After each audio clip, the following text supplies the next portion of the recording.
இங்க பாருங்க அக்கா, இங்க அடிச்சு கையெல்லாம் நஞ்சு, கழுத்தெல்லாம் நஞ்சு, தொடையெல்லாம் நஞ்சு சரியான மாதிரி காயம் அக்கா.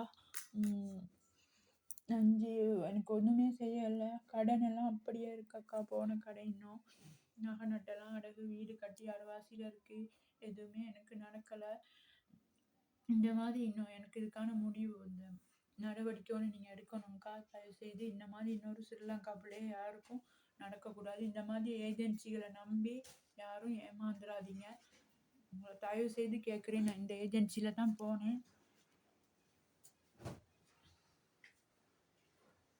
6, 7 தரம் இந்த ஏஜென்சிக்கு கால் பண்ணி என்னைய வேற வீட்டுக்கு மாற்றி கொடுங்க, உதவி செய்யுங்க அப்படின்னு சொன்னேன். இந்த ஏஜென்சி எந்த ஒரு இதுவும் எனக்கு செஞ்சு கொடுக்கல. அதனால தான் எனக்கு கடைசியில் இந்த நிலைமை.